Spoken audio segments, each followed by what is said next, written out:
This month's podcasts are sponsored by Aubergine Legal. Do you sometimes worry that your business isn't meeting all its legal compliance requirements and wonder if you're ticking all the legal boxes? Are you losing sleep worrying about a piece of legislation that you may or may not be complying with? Perhaps you need some help with your client contracts or your data protection compliance. Or maybe you're worried that your website doesn't have the right documents or legal notices in the right place. Perhaps you have a brand that you want to protect with a trademark. How about if you could outsource it all and eliminate all of your worries? If so, then get in touch with Aubergine Legal, a friendly commercial legal consultancy offering practical and clear commercial legal advice without the overwhelming legal jargon, taking the worry away and helping you to protect your business and minimise your risks. Aubergine offers a free 30-minute consultation if you have any questions or want to find out if they can help, and you can access this link and book your free 30-minute call via the link in the show notes. Welcome to the Bring Your Product Idea to Life podcast. This is the podcast for you if you're getting started selling products or if you'd like to create your own product to sell. I'm Vicky Weinberg, a product creation coach and Amazon expert. Every week I share friendly, practical advice as well as inspirational stories from small businesses. Let's get started.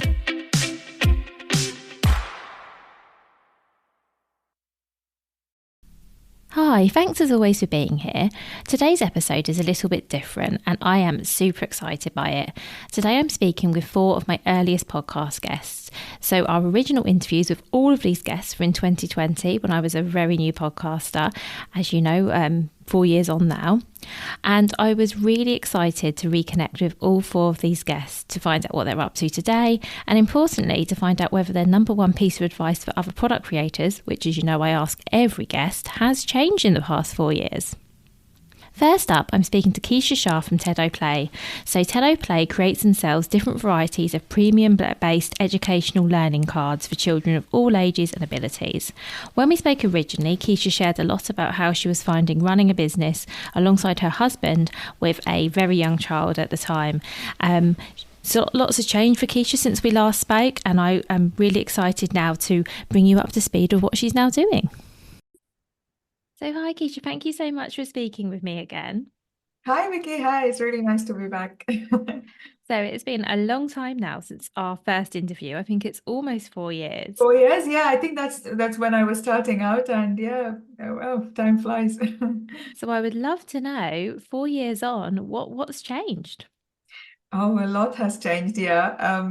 I'll tell you what has not changed is I'm still a one-woman band, still running things, but with my small business. What has changed is, I think Tedo Play has grown in terms of, the range, the brand, the kind of other additional work that I do as well. I do a lot of work with the government, the sort of making policy recommendations in favor of small businesses to make things better and life easier a little bit for us. I also do a lot of mentoring because I guess the innate sort of teacher nature in you never leaves you, and I just find it really like rewarding to be able to share my own experiences and learnings with other people. So I'm a level 3 mentor now with the Association of Business Mentors. So I do a lot of work with small businesses, at least meet about 10 of them on a weekly basis. So I just feel that some of the things which I made mistakes on or learned from my mistakes, if I could save someone from committing that expensive mistake, I would love to, and sort of give that guidance and support where I can. So yeah, that's something I enjoy doing alongside running the business, looking after the little man who's not little anymore. He'll be 7 this May. So yeah, life is another level hectic these days. Wow, that does sound really busy. And I think it's amazing you're doing the mentoring and like you say, passing on your knowledge to other people. Yeah, absolutely. Yeah, because I guess it's just the whole small business world, and also how people perceive small businesses. We all are very much a micro business, I guess, and it's just that there is so much support available in terms of the resources and the signposting, and there's the Department for Business and Trade, but it's just that it's just been so heartbreaking to see so many of the businesses who have sort of started at the same time as me, and they have shut down. And it's just you just feel that there was so much potential in so many of them. They had to close down just for the lack of sort of support and that push that you really need as a small business. Yeah, for me, I guess what has helped is I've tried to be as careful with my finances as I could. Obviously, I would love some help, looking after my social media or looking after a lot of the other admin tasks, but I just feel that probably my business is not there yet, where I can take on external help. And yeah, at the moment, I just want to focus on developing some new lines, new themes that I have in mind and that have been in the pipeline for a long time. So at the moment, I'm keeping the funds aside to sort of spend on getting the product right and use them on manufacturing the product. And yeah, slogging away actually, just trying to do everything on my own. Yeah, it's a lot of work, isn't it? And as you say, there's a lot to balance as well. Yeah, And it sounds great that you have some new product lines coming out and you'll have to share those when they're yeah, ready. yeah, absolutely. Yeah, really excited about them. It's just been because there's so much going on. I also moved my website from Shopify to WordPress. So again, that was a huge sort of change. I am someone who loves technology. I enjoy it, but this was just like such an overwhelm with moving so much content. And because I knew I was going to move to WordPress, I wasn't updating my Shopify. So the content was not something that I could just copy paste. I had to redo everything. But it's there now. So yeah, I mean, if you get a chance to look at my new website and share any feedback, I would love to know. And if there are any glitches or anything that I've missed, yeah, please do flag them. Yeah, Yeah, of course. And we will link to your website in the show notes as well, so yeah, everyone can go and take a look at your products. So you mentioned that at the moment you're all about helping other businesses and helping to learn from yeah. the mistakes that you made. So I'd love to know, I asked you this 4 years ago, you may or not remember what you said, but right now, Keisha, what would your number one piece of advice be for other product creators? I think my top piece of advice would be to, yeah, please look after your cash flow, your finances. I guess, not I guess, without cash flow, without the funds, your business can't survive another day, another second, because you have these constant, expenses, overheads, which are not going to go, your website expenses, there's so many other things which are just like constant. And yeah, for you to be able to, if you want to let your business survive this tide, especially with now that we've been officially been called to be in recession, UK is in recession, it's just hard. But at the same time, I guess if we can manage it and sort of ride this tide, we will be able to make it out. We did make it through the COVID years and all the cost of living crisis and everything that followed. So I guess, but at the same time, just be realistic. If you need to take on other jobs to sustain, please do so. I know passion is one thing, running your own business, having that flexibility with your family, with your children, by doing your own business is great. But at the same time, just keep an eye on your finances. If that's looking tricky, make the business a side hustle for a little bit and take on some roles, as you see fit. It's no point struggling and giving up. I've had so many of my mentees who have been at a complete low point where they know their business has the potential to make it big. They just don't have the resources, the funding right now to do that. And at the same time, they're struggling with their family life because that level of income is not coming through to sort of, manage. So yeah, please find your balance. Remember that life is too short. It's just, I don't know about previous lives and past lives, but we have this one life to sort of, live. So just bear that in mind, because when we are constantly racing towards something, we should also be aware that we are racing towards the end, and we don't want to get there fast. We want to enjoy our time here and sort of make the most of it, make it fulfilling, rather than depressing and, completely tired. You don't want to be there. Oh, that's brilliant advice. Thank you so much. Thank you. It was lovely to catch up. Oh, brilliant. Thank you, Vicky. Next, we're catching up with Bea Veronica Moore. Bea is the founder of Witty Ditty Designs. She designs fun, ethnically diverse, everyday products for children and is really passionate about creating products that all children can see themselves reflected in. Let's find out what she's up to now. So, hi again, Bea. Thank you so much for being here. You're welcome. Thanks for having me. Oh, I'm so excited to talk to you again. I do not know what you've been up to in the last 4 years. I think it is almost 4 years. So, Yeah. tell us what has changed since we last spoke. Oh, quite a lot actually. I kind of well, obviously the biggest thing that happened to everybody was the pandemic, which made changed a lot of things for a lot of people. Um, so as I think originally I'd started off my company where I was trying to put my illustrations onto homewares for children. So my idea was that wouldn't it be great if kids could read no matter where they were? Still think it's a good idea, but what I discovered was that it's quite hard to do, cost-wise, getting things printed. So I think I'm trying to remember because 4 years is a long time. I think I said in the last time I spoke to you that I think I'd already pivoted, right? And I was doing workshops for kids, I think. Yeah, at the time you were selling your products, but then you just started running workshops. I think at that time, from memory, and my memory might fail me, you'd ran one or two workshops, but you were enjoying them, was Yeah, I remember. exactly that. Exactly that. And so um, I was beginning to think about pivoting to doing more of that and stopping doing and what I'd worked out was that printing on, I was printing on, doing some printing on mats, uh, placemats and things like that, which I carried on doing. But all the rest of it, the soft furnishings, I decided to stop doing that and pivoted to doing what I'm doing now, which is teaching children about STEM, which is science, technology, art, and maths, art being the important bit for me. And I basically started doing that. And that is what I've been doing for the last, but barring the pandemic break, that is what I've been trying to do for the last 4 years. And I'm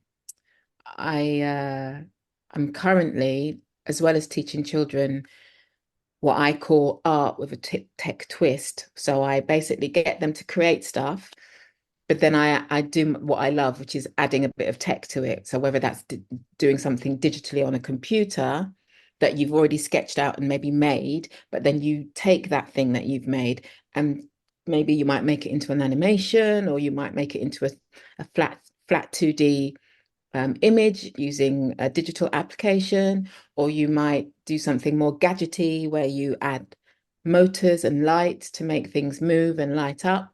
That's kind of the direction I ended up going in. And it's going well. I'm to be honest, sometimes I think, oh, why didn't I start this a little bit earlier? But the journey is the journey that you are on is the journey you're probably meant to be. And I basically do that now. And I also do a little bit more of teaching what I used to do. So I used to be a graphic designer for very, very many years. And I've got a lot of knowledge, a lot of skills that I wasn't really utilizing because I was doing mostly working with children, doing fun, arty, techie, gadgety stuff.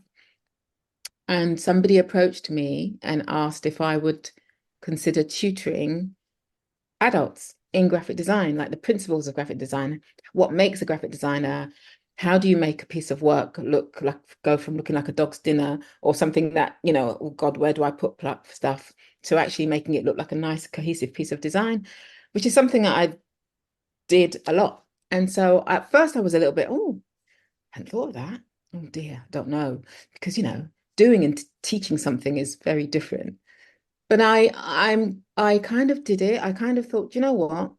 Let me have a go. And if it doesn't work, I can say, well, it didn't work, but I tried it. And I tried it and I loved it. And I've been doing that now for about 2 years, where I teach graphic design to people from the age of 19 plus for a skills academy. And I love doing that. So yeah, so I'm teaching from the age of 5 up to whatever the age is, all to do with art and design. Well, that's amazing. And yeah, big changes, big changes. But I can see on your face how happy this has made you. Yeah. And as you say, I think you're right that the journey is so important. I know this wasn't when we last spoke, obviously, none of this was really on the cards, but I just think it goes to show that following what you enjoy and what you want to do and the opportunities that come up, like where that can take you. Yeah, definitely, definitely. And I was listening to something the other day. Oh, I should have made a note so I could say exactly where it was and who said it. But this person was talking about um, taking risks. And I don't, when I say risks, I don't mean anything life-threatening or really, really, really big. But oh, I know who it was. There's a lady. She's got an Instagram account. She's called Candice Braithwaite, and she's an influencer, and she's really amazing, and she's got lots of insecurities, but she shares them with people, and she kind of even though she's scared to do things, she kind of does it anyway. She's written books, even though she've always wanted to write a book, and she's written books, and she's on telly quite a lot, being interviewed by different people in morning shows. And she was saying that she'd been asked to do a talk, like a proper talk in front of hundreds of people, and she'd always avoided that, and that she had decided this year is the year she's going to embrace her fear and do it. And I think there's a lot to be said for that, because if I'd have listened to the voice in my head when that person asked me, you've got a lot of experience, we'd like you to pass that experience on to our students. If I'd listened to the voice in my head initially, I may well have just gone, no. But I just thought it sounded intriguing, and that I should try and at least have a go. And I'm really glad I did. Yeah. Well, that's really good. And I know, Bea, that selling products isn't really a big part of what you do anymore, but I would still love to know, what is your number one piece of advice for other product creators? Well, I do still do products, and I still do the mats. I used to do like Yes. that side still worked and was affordable. So I do still do that. And with my the things that I'm doing with children, the STEM and the gadgets and stuff, I've just started on my website. I'm going to start selling kits. So, the stuff that I get the children to make, I'm going to be putting them in little kits and as little products to sell, along with a little instruction books on how to make them. So That's I'm still in the amazing. game. I'm still doing that, Oh, just doing it in a exciting. slightly different way. Yeah. But my what I think I would say is a bit like I just said, really, about not giving up. If something has turned out not to work, or isn't working quite the way you wanted it to, don't give up. Try and find another way to do things if you can. And definitely find sorry, definitely find a like-minded group of individuals, or that you can tap into for support if you're worried. One of the things I did over the time when the pandemic came was I joined quite a few networking groups. And that was really good, because if you were worried or you weren't sure about it, there was always someone who'd done it or had an idea or could help you or knew somebody, or even just talking in a group was really handy. So I'd say, don't give up. Pivot if you need to pivot, which is what I did, and make sure you belong to different groups or networking groups of like-minded people who can find that support where you can. That's brilliant advice. Thank you so much. We're hearing some really great advice today, aren't we? I'm really enjoying this episode and hope that you are too. So our next guest may have been our first ever maker, Dawn Friday from Girl Friday Embroidery. Dawn taught me so much in our original episode about how she creates her unique freehand embroidery pieces. Dawn had some really amazing tips about selling on Etsy, and I'm sure many of them are still relevant if you fancy a re-listen. Now let's find out what Dawn's up to today. Oh, hi, Dawn. Thank you so much for being here again. It's been a long time since we spoke originally. So I would love to know, since we last spoke, and as we've just mentioned off air, it was 2020 we recorded your original episode. So it's been a long time. So what's changed with your business since we last had you on? So I did have a little listen back just to kind of see where I was. And yeah, I was quite surprised that it was actually 2020. It doesn't feel like it was 4 years ago nearly. But actually, it was nice to listen back because then I could kind of see what has actually changed in the business. I think when you're in it, you don't really stop and look back at what you've done, and how things have changed. And at the time, I was selling on Etsy, and that was pretty much it. I had a website, but I didn't currently have a shop on there, because I hadn't had time to put it on. So since that time, I've now got a shop on my website. I'm selling wholesale through a platform called Fair. At the time of the recording, I was just about to go into my first pop-up shop in like a local town, and I now do those on a regular basis. I sell in quite a lot of seasonal pop-ups as well through a business called Curated Makers, which are really great. Last Christmas, I was stocked in 4 of their shops all over the country, which was amazing. And I'm also stocked into like permanent shops on sort of an ongoing basis. So quite a lot of change, quite a lot of growth actually. And I've also introduced a newsletter. That's So amazing. that's something that I've been trying to keep going. So yeah, a lot really. Oh, that's amazing, Dawn. You'll have to share the link for your newsletter with us, or how to sign up in the show notes for the episode. So make sure you send me that so I can share the link. And yeah, that's brilliant. And it's really nice to hear as well, because obviously we spoke first of all in 2020. We were going through a pandemic at the time, and it has been a really hard couple of years for small businesses. So yeah, it's really exciting to hear all that you've done. Yeah, yeah, I do feel, I think, I mean, online sales obviously during 2020 were amazing, and that carried on into 21. And then I think people started to kind of venture back to the high street, and actually sales took a dip. And that was, I think, everybody that I speak to, and I know that was sort of felt quite a lot in a lot of small businesses. The last couple of years have been quite hard. I'll be honest, there have been times when I have considered just stopping, because it has been a struggle. It's the sales just aren't as readily there as they were. But actually, I still really love it, and I don't think that I could do anything else. It does cross my mind now and again, but I do love working for myself. So yeah, I'm still here. I'm still sewing. That's good. I'm so glad to hear you're still sewing. And yeah, I think you're right there. You have to love it, because if you didn't, I think a lot of us would have given up on our businesses a long time ago if we didn't love what we do, because it has been hard. Yeah, most definitely. And my second question for you, Dawn, and this may be different to what you said 4 years ago, or maybe the same, it'd be interesting to find out, is what is your number one piece of advice for other product creators? So I did have a good think about this.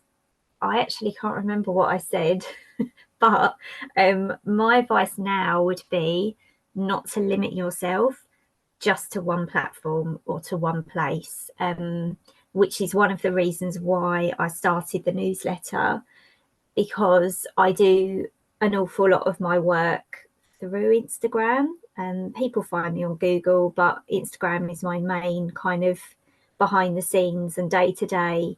This is what's going on. And actually, if it disappeared, how do I stay in touch with any of my customers? So that's why I started doing the newsletter, and I do try and send it out twice a month, just kind of chatting about what's been going on, showcasing new things. I always share a couple of small businesses that I might have bought from or just found throughout the month, and then just sort of a normal kind of bits and bobs, maybe a book I've been reading, TV, just general things. So it's a bit more of a daily chat, which is what I tend to try and do through Instagram anyway. But yeah, I think that has really helped me. And although it's been quite hard to grow the email list, like it's a slow burn, it's not a really quick thing to do. I do really enjoy doing it. So yeah, I'd say just don't limit yourself. Also, don't stretch yourself too thin. I've been trying with TikTok. I feel like I'm too old. I don't really get it. It moves really fast over there. But yeah, I'm trying not to just limit myself to one platform. So spread it around a bit. That's such good advice. Thank you. And especially as in the last couple of years, I have heard of business owners who've had their Instagram account hacked and, they don't get it back and then you're losing all your followers and starting again. And that must just be absolutely devastating. So I guess having people on your email list as well, they can still hear from you. And thank you for explaining what you do in your newsletters as well, because hopefully that's really inspires anyone who's got newsletter on their plan for this year. You've given some great ideas of content as well. So thank you so much. That's okay. I'd say if you're thinking of doing one, just start. Like even if you're only sending it to like 4 people at the start. Like I think my first one went out to maybe 20 people. It wasn't a lot. But you do get feedback from it, which is really nice. So it's nice when people email back or they might mention it. So yeah, there's loads of like templates and things out there to help you. It's just another one of those things that it feels a bit scary, but I'm glad that I did it. Oh, that's brilliant advice. Thank you so much, Dawn. Thank you. And our final guest for today, who I'm really excited to catch up with, is Ruth Bradford from the Black and White Book Project. Ruth designs and creates black and white books featuring wildlife and nature. And the last time we spoke, Ruth actually terrified me by sharing how her plan for the first year of setting up her business was to say yes to trying anything and everything. This actually led to really great things for Ruth, so it certainly paid off. And I'm really excited to find out what's going on with Ruth and her business right now. Hi, Ruth. Thank you for being here. Hi, Vicky. How are you? Really good, thank you. So, can you please tell us what's changed with your business since we last spoke? Well, I mean, it was 4 years ago, so I'm glad just to still be going, to be honest, because it's been tough times with the end of the pandemic and the recession. I think everyone will probably say the same thing about, yeah, it's just been a hard slog to get to this point. And I've had a second baby, so she's taken up a lot of time away from the business, and I've been running it in sort of nap times, which is tough. But she's in childcare now, so finally since September, I've been able to really focus on some goals again, which has been nice. And this year in particular, I'm kind of making not really a switch, more of a shuffle towards gifting more and really focusing on gifting messages. So I've always been a gifting company, but I guess up to now I haven't really talked about it at the forefront. It's been about the books or the flashcards or individual products or sensory or black and white, whereas now I'm kind of going all in the ring with the gifting message. So really wanting to become that number one baby gifting brand. That's kind of my new goal for this year. Oh, that's all really exciting. Thank you. All really positive as well. Obviously, other than the hard times I think all businesses have had over the last couple of years. But yeah, it sounds really exciting, your plans for this year. And so my second question is, what is your number one piece of advice for other product creators? Now, don't worry if you don't remember what you said 4 years ago. But yeah, just interested to see if your advice now would be different to what it was then. Yeah, I can't honestly remember. I mean, I still think the product sort of area is really exciting. If you're a creative person, you've got a creative mind, or you have an idea for an amazing product that's going to change someone's life. It's a great sector to get into. I think probably protecting yourself from the beginning with trademarks and making sure that you're not sharing your idea with the kind of, not the wrong people. That makes it sound like there's like people out there to get you, but just being a bit cautious about who you're sharing that with, how you've protected yourself. Copyright's a bit of a minefield, but getting that trademark and not getting worried about the cost, because it's totally doable by yourself. You do not need a kind of professional to do that for you. It's very low cost. but it's really important to make sure you're protected from the beginning. And then just surrounding yourself with like-minded people. And I mean, I probably said that before, but it still goes, you know, that people who are at a really similar stage to you can be invaluable, or people who are just a tiny bit ahead. A lot of people look to the real success stories, which is great for inspiration, but it's not going to help you in the here and now when you're so far away from that. So I think, yeah, just having this really kind of awesome group of people who you can ask questions, who are happy to share inside information and what's worked for them, or, you know, the next steps and things like that, can be really invaluable, especially if you're a sort of solo founder like I am. It's having that kind of crew of product businesses around me has been amazing, and I definitely couldn't have kind of got here without that. That's brilliant advice. Thank you so much, Ruth. No worries at all. Well, that is the end of our catch-up episode, and I would love to know how you found it. Should I do another one? Are there any previous guests you're curious about? Are there any questions I should be asking? Do let me know. You can always contact me via the show notes, and I'm genuinely always really happy to hear from you. So have a lovely week whenever you're listening to this, and I look forward to speaking with you soon. If you've been inspired to start a podcast in 2024, I really recommend my podcast host, Captivate. Captivate were my top pick when I started podcasting 4 years ago because of how easy it was for a complete novice like me to get started. I've stuck with them for the last 4 years because Captivate is still really simple to use. They keep adding great new features like the ability to share ads like these, and they've just been really reliable. So when you're ready to start your own podcast, you can use the link in the show notes and get a free 7-day trial with Captivate.